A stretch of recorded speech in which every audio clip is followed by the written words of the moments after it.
The thing most men are doing to attract women is actually the exact reason they get ignored. It doesn't matter how confident, successful, or well-spoken you are. If you keep doing this one behavior, attraction collapses before it even starts. And the worst part, you probably think it's helping you. There is one behavior that quietly destroys attraction faster than looks, status, or even personality flaws. And the strange part is, most men don't even realize they're doing it. It's not what you say. It's not how you look. It's something far more subtle, something women pick up instantly without ever explaining it out loud. And once she senses it in you, her interest doesn't grow, it shrinks. Quietly. Automatically. But here's where it gets interesting. The moment you stop doing this one thing, something unexpected happens. She doesn't lose interest, she starts leaning in. Why does removing something create attraction instead of effort? And what exactly are most men doing wrong without even knowing it? Let's break it down. In this video, you're going to understand the one psychological pattern that makes men unintentionally less attractive in dating, conversations, and even long-term relationships with mature women. We're going to break down how attraction actually forms at a psychological level, not the surface-level advice you hear everywhere. You'll see why certain men get chased without trying, while others feel like they're constantly pushing energy uphill. And more importantly, you'll learn what changes internally when you stop this behavior, because that shift is what actually reverses the dynamic. This isn't about tricks. It's about removing interference.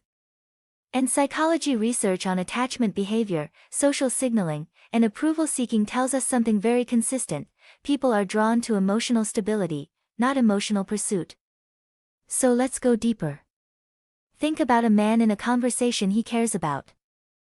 He laughs a little too quickly. He agrees a little too fast. He adjusts his opinion slightly depending on the reaction he gets. He doesn't realize it, but he is no longer expressing himself. He is auditioning. And this is where attraction starts to weaken. Psychologically, this is known as approval-seeking behavior, a form of external validation dependency. When your emotional state depends on how others respond to you, your presence becomes reactive instead of grounded. And people can feel that. Not consciously, but instinctively. Because instead of experiencing you as a stable presence, they experience you as someone adjusting in real time to be accepted. And here's the shift that changes everything. Attraction doesn't grow toward people who need approval. It grows toward people who don't negotiate their presence. That is the foundation of everything else. Transition, but approval seeking is just the surface layer. The next behavior is even more damaging. A man meets a woman he's interested in. Instead of letting the interaction breathe, he starts filling every silence. He explains his job in detail. He clarifies his intentions too early. He tries to make sure she understands him correctly. It feels harmless to him. Even responsible. But psychologically, something else is happening. He is not communicating, he is persuading. And persuasion creates resistance in social dynamics. When someone feels like they are being guided toward a conclusion, their mind naturally becomes less receptive. This is reactance theory, the psychological tendency to resist perceived pressure, even subtle pressure. Now contrast that with a man who says less, but means more. He lets pauses exist. He doesn't rush to clarify every impression. And suddenly, the interaction has space. And space creates interpretation. And interpretation creates curiosity. And curiosity is where attraction begins. Transition, but even this is not the deepest issue. There is something more subtle most men miss completely. Imagine two men texting the same woman. One is relaxed. He sends a message, responds when he feels like it, and continues his day. The other is watching his phone. Timing responses. Analyzing tone. Hoping for a specific outcome. The difference is not in behavior alone, it's in dependence on result. Psychologically, this is outcome dependence, when your internal emotional state is tied to whether something goes your way. And here's what women pick up on instantly, not the message, but the emotional weight behind it.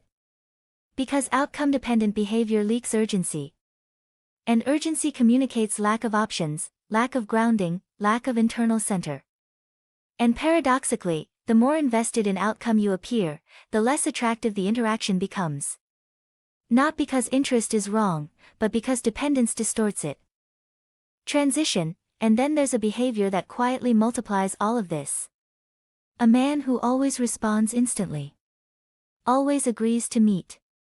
Always clears his schedule. Always adjusts his time. At first, this seems like interest. But psychologically, it signals something deeper, absence of boundaries. And boundaries are not about restriction, they are about structure. Without structure, presence loses weight. Think of it like this. If something is always available, it stops being evaluated. It becomes assumed. And assumed value is rarely pursued value. This is why over-availability often reduces attraction over time. Not because availability is bad, but because lack of selectiveness removes tension. And without tension, there is no emotional pull.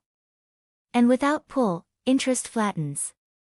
Transition, but now we reach the most misunderstood behavior of all. A slight delay in response. A change in tone. A moment of perceived distance. And suddenly, some men shift emotionally. They get colder. Or more intense. Or subtly insecure. This is emotional reactivity, when your internal state is controlled by external signals. And here's what makes it powerful in the wrong direction: people don't just observe your reaction, they feel its direction. And if your emotional state rises and falls based on them, they unconsciously gain psychological leverage in the interaction. Not because they are doing anything, but because you are reacting. And attraction struggles to survive in environments where emotional balance is unstable.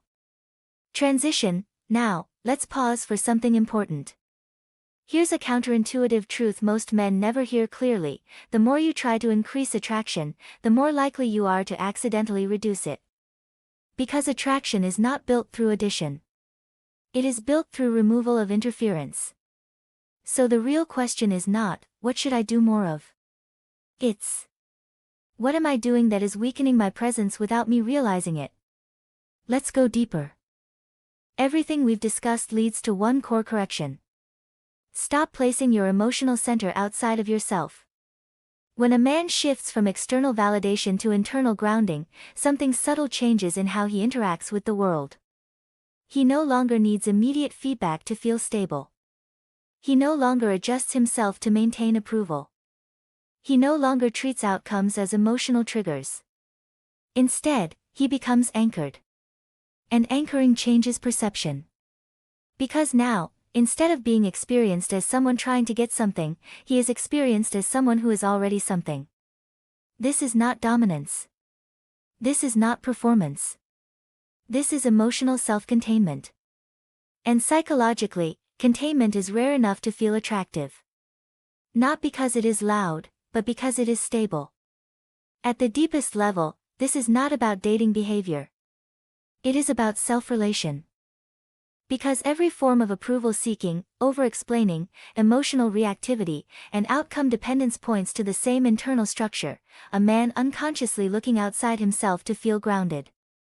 And when that structure changes, everything changes. Not because you become more attractive, but because you stop interfering with your own presence. And here's the truth that sits underneath all of this: people are not drawn to perfection. They are drawn to stability they can emotionally trust. And when a man stops chasing validation, something unexpected happens. He becomes easier to notice. Easier to remember. Easier to feel drawn toward. Not because he is trying harder, but because he is no longer leaking need. And that absence of need is what people interpret as strength. If this resonated with you, don't rush to apply everything at once. Start by observing where you still look for external reassurance in conversations, messages, and reactions. Because awareness is the beginning of correction. And I want to ask you something simple. Where do you notice yourself adjusting too much, not because you want to, but because you want to be accepted? Share it in the comments. That reflection alone changes how you see this dynamic. And in the next video, we're going to break down something even deeper: why emotional calmness is silently interpreted as attraction, even when nothing is being said. Because sometimes, the most powerful signal you send is what you stop doing. Until then, notice what you are still trying to earn.